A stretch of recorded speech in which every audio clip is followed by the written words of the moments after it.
ಯಾವುದಾದ್ರೂ ಒಂದು ರೆಕರಿಂಗ್ ಅಥವಾ ರಿಪೀಟಿಂಗ್ ಡೆಸಿಮಲ್ ಅಲ್ಲಿ ಒಂದೇ ಪರ್ಟಿಕ್ಯುಲರ್ ಡಿಜಿಟ್ ಮತ್ತೆ ಮತ್ತೆ ರಿಪೀಟ್ ಆಗ್ತಾನೆ ಹೋಗುತ್ತೆ ಅಂದಾಗ ಆ ಎಂಡ್ಲೆಸ್ ರಿಪೀಟೆಡ್ ಡಿಜಿಟ್ಸ್ ನ ಬರೆಯೋದ್ರ ಬದಲು ಪರ್ಟಿಕ್ಯುಲರ್ ನಂಬರ್ ಮೇಲೆ ಒಂದು ಬಾರ್ ಹಾಕ್ತೀವಿ. ಈ ವಿಡಿಯೋದಲ್ಲಿ ನಾವು ಬೇಸಿಕ್ ಕಾನ್ಸೆಪ್ಟ್ಸ್ ನ ಕಲಿತೀವಿ. ಹೇಗೆ ರಿಪೀಟಿಂಗ್ ಡೆಸಿಮಲ್ಸ್ ನಲ್ಲಿ ಬಾರ್ ಕಾನ್ಸೆಪ್ಟ್ ನ ಯೂಸ್ ಮಾಡಿ ಅದನ್ನ ಫ್ರಾಕ್ಷನ್ ಆಗಿ ಕನ್ವರ್ಟ್ ಮಾಡಬೇಕು ಅಂತ.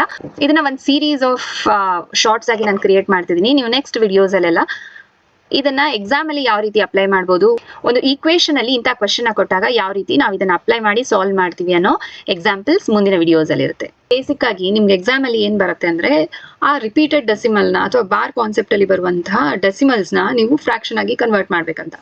ಸೊ ಈಗ ನೋಡೋಣ ಒಂದಷ್ಟು ಎಕ್ಸಾಂಪಲ್ಸ್ ನ. 0.2 ಮೇಲ್ಗಡೆ ಒಂದು ಬಾರ್ ಇರುತ್ತೆ ಅಂದ್ರೆ ನಾವಿಲ್ಲಿ ಅರ್ಥ ಮಾಡ್ಕೋಬಹುದು ಈ ಡೆಸಿಮಲ್ ಫಾರ್ಮ್ಯಾಟ್ ಹೇಗಿರುತ್ತೆ ಅಂದ್ರೆ 0.222 ಅಂತ ರಿಪೀಟ್ ಆಗ್ತಿರುತ್ತೆ. ಸೊ ಇದನ್ನ ನಾವು ಫ್ರಾಕ್ಷನ್ ಆಗಿ ಬರೆಯುವಾಗ 2 ಡಿವೈಡೆಡ್ ಬೈ 9 ಅಂತ ಬರಿತೀವಿ. 0.5 ಅಂತಿದ್ದಾಗ ಮೇಲ್ಗಡೆ 5 ಮೇಲೆ ಮಾತ್ರ ಇಲ್ಲಿ ಬಾರ್ ಇದೆ. ಸೊ ನಾವೇನಂತ ಕನ್ಸಿಡರ್ ಮಾಡಬಹುದು ಈ ಫ್ರಾಕ್ಷನ್ ನ ನೀವು ಗೆಸ್ ಮಾಡೋದಾದ್ರೆ 5/9. 0.23 ಅಂತ ಇದ್ದಾಗ 23/99 ಅಂತ ಬರಿತೀವಿ. ಎರಡು ಡೆಸಿಮಲ್ ಮೇಲ್ಗಡೆ ಗೆರೆ ಇದೆ. ಸೊ ಇದಕ್ಕೆ 99 ಅಂತ ಬರಿತೀವಿ. ಮುಂದಿನ ಎಕ್ಸಾಂಪಲ್ 0.378. ಸೊ ಈ 0.378 ಅಲ್ಲಿ 378 ಮೂರರ ಮೇಲೂ ಬಾರ್ ನ ಕೊಟ್ಟಿದ್ದಾರೆ. ಹಾಗಾಗಿ ಈ ನಂಬರ್ ಆಗುತ್ತೆ 378 ಡಿವೈಡೆಡ್ ಬೈ 999. ಹೀಗೆ ಇನ್ನೊಂದಷ್ಟು ಎಕ್ಸಾಂಪಲ್ಸ್ ನ ನೋಡ್ತಾ ಹೋಗೋಣ. 0.12 ಅಂತ ಇದ್ದಾಗ 1 2 ಎರಡರ ಮೇಲೂ ಬಾರ್ ಕೊಟ್ಟಿದ್ರೆ ಅದನ್ನ ನಾವೇನಂತ ಬರಿತೀವಿ 12 ಡಿವೈಡೆಡ್ ಬೈ 99. ಈಗ ನೋಡೋಣ ಈ ಎಕ್ಸಾಂಪಲ್ ಅಲ್ಲಿ 0.12 ಇದೆ ಆದ್ರೆ 1 ಮೇಲೆ ಬಾರ್ ಕೊಟ್ಟಿಲ್ಲ, ಬರೀ 2 ಮೇಲೆ ಕೊಟ್ಟಿದ್ದಾರೆ. ಅಂದ್ರೆ ಈ ಡೆಸಿಮಲ್ ಫಾರ್ಮ್ಯಾಟ್ ಹೇಗಿರುತ್ತೆ 0.1222 ಅಂತ ಇರುತ್ತೆ. ಇದನ್ನ ನಾವು ಫ್ರಾಕ್ಷನ್ ಆಗಿ ಕನ್ವರ್ಟ್ ಮಾಡುವಾಗ 12 ಅಂತ ಬರ್ಕೋತೀವಿ, -1 ಮಾಡ್ತೀವಿ. ಅಂದ್ರೆ ಯಾವುದಕ್ಕೆ ಬಾರ್ ಹಾಕಿಲ್ವಲ್ಲ ಆ ನಂಬರ್ ಇಂದ ಮೈನಸ್ ಮಾಡ್ತೀವಿ. ಕೆಳಗಡೆ 90 ಅಂತ ಬರ್ಕೋತೀವಿ. ಯಾಕೆಂದ್ರೆ 1 ನಂಬರ್ಗೆ ಅಷ್ಟೇ ಬಾರ್ ಇದೆ, ಅದಕ್ಕೆ 9 ಬರಿತೀವಿ, ಇನ್ನೊಂದಕ್ಕಿಲ್ಲ ಅದನ್ನ 0 ಅಂತ ಬರ್ಕೋತೀವಿ. ಸೊ ಇದನ್ನ ನೀವು ಫರ್ದರ್ ಸಿಂಪ್ಲಿಫೈ ಮಾಡ್ಕೋಬಹುದು. ಆಗ ಬರೋ ಆನ್ಸರ್ 11/90. ಮುಂದಿನ ಎಕ್ಸಾಂಪಲ್ ಇಲ್ಲಿ ನೀವು ನೋಡ್ಬೋದು 0.53 ಅಂತ ಕೊಟ್ಟಿದ್ದಾರೆ. ಇಲ್ಲಿ 3 ಮಾತ್ರ ಹಾಕಿದ್ದಾರೆ, 5 ಹಾಕಿಲ್ಲ ಬಾರ್ನ. ಸೊ ಏನಾಗುತ್ತೆ ಇಲ್ಲಿ ನಾವು ಬರೆಯೋ ಫಾರ್ಮ್ಯಾಟ್ ಏನಾಗುತ್ತೆ 53 - 5 ಡಿವೈಡೆಡ್ ಬೈ 90.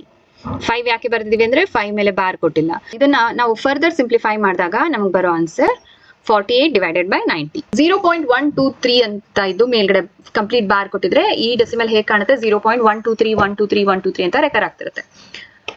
ಸೊ ಇದನ್ನ ನಾವು ಫ್ರಾಕ್ಷನ್ ಗೆ ಕನ್ವರ್ಟ್ ಮಾಡಕ್ಕೆ ಕೇಳಿದಾಗ ನಾವು ಬರೆಯುವಂತ ಆನ್ಸರ್ ಆಗಿರುತ್ತೆ 123/999. ಅದೇ ಜಾಗದಲ್ಲಿ 0.123 ಅಲ್ಲಿ ಬರೀ 23 ಗೆ ಮಾತ್ರ ಬಾರ್ ಹಾಕಿ 1 ಗೆ ಹಾಕಿಲ್ಲ ಅಂದ್ರೆ 123 - 1 ಡಿವೈಡೆಡ್ ಬೈ 990.